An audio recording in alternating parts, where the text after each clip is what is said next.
Voici le podcast EpiSuisse. Comment les personnes atteintes d'épilepsie vivent-elles dans un monde qui en sait peu sur leur maladie? Pourquoi l'épilepsie affecte-t-elle leur comportement et comment leur maladie impacte-t-elle leur quotidien? Nous voulons répondre à ces questions et veiller à une meilleure compréhension.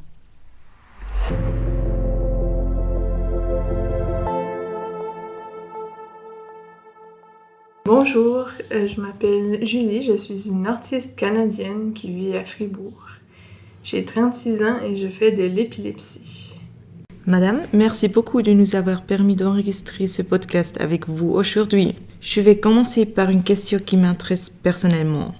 Pouvez-vous me raconter votre expérience lors d'une crise d'épilepsie? Oui, c'est toujours un peu difficile de dire parce que lors d'une crise d'épilepsie, on est absent. On n'aimerait probablement pas s'en souvenir, je crois. Moi, personnellement, je me réveille, je suis un peu perdue.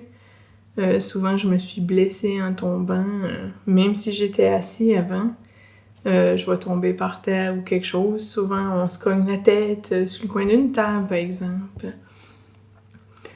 Puis après, on se réveille, on est un peu en mode automatique. On peut pas vraiment réfléchir. On sait juste qu'on doit chercher quelqu'un, trouver de l'aide. On sait pas pourquoi. Personnellement, moi, après une crise, j'arrive pas très bien à marcher. Donc, ça rend assez l'expérience difficile. Puis aussitôt que je trouve des gens, on dirait que mon corps est au courant que voilà, je suis en sécurité, c'est bon. Donc, je perds conscience. Puis je reviens à moi pendant 30 minutes environ. C'est un peu la partie qui fait le plus peur. Parce que là, tu commences à te rendre compte un peu de ce qui se passe. Tu vois les gens, ils disparaissent, tout devient noir. Après, tu vois les gens. Puis après, souvent, je dors pendant plusieurs jours. Puis voilà. C'est pas très joyeux. Et avez-vous des signes annonciateurs de la crise? Malheureusement, moi, j'en ai pas. Je sais que c'est différent pour beaucoup de gens. Il y a beaucoup de gens qui arrivent à dire s'ils vont avoir une crise. Moi, je vais me sentir un peu fatiguée, mais on se sent tous un peu fatigués par un moment, donc c'est assez difficile à dire que quelque chose va arriver. Puis c'est tout. Votre épilepsie a-t-elle des conséquences sur votre vie de tous les jours? Oui, c'est sûr. Je dirais qu'au début, quand on est un peu dans la phase test des médicaments, puis qu'on ne sait pas quel traitement va fonctionner, souvent on fait quand même pas mal de crises dans ce temps-là, puis c'est un peu difficile d'organiser sa vie autour. Chaque personne, il me semble, est assez différent pour la force des crises, mais moi,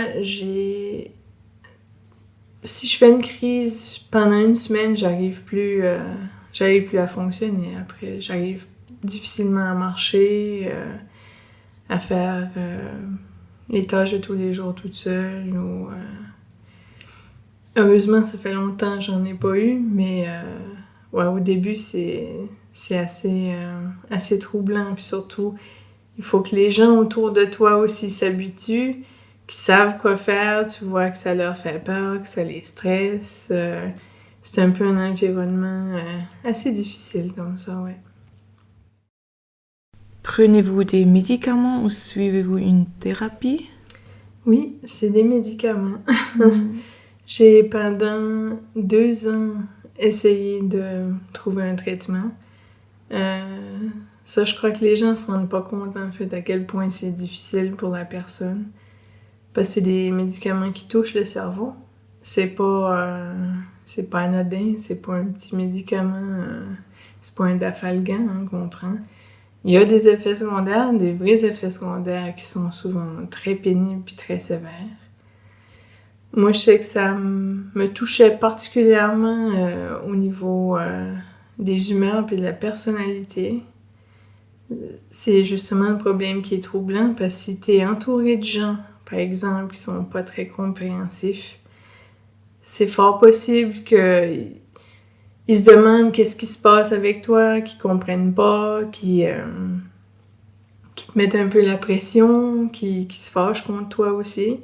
Parce que tu peux passer vraiment d'un état dépressif profond, hein, d'une journée où avec certains médicaments, tu te reconnais plus toi-même, quoi.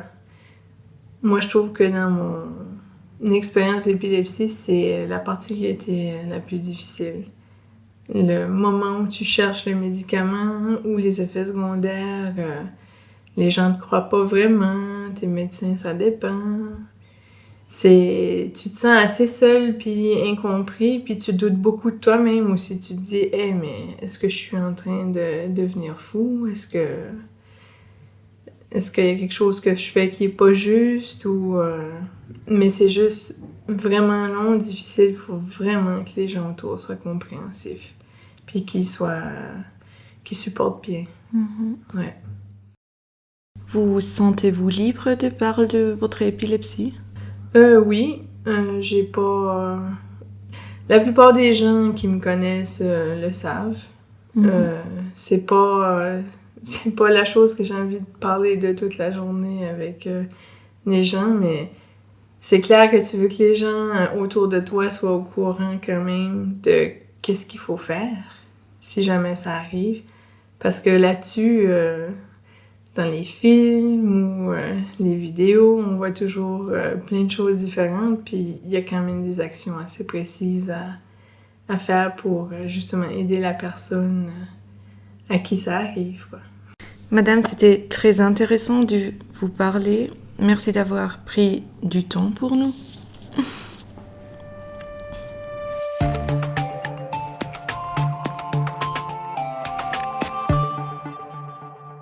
Merci d'avoir écouté. Vous trouverez d'autres podcasts sur www.epilepsiepourquoi.ch.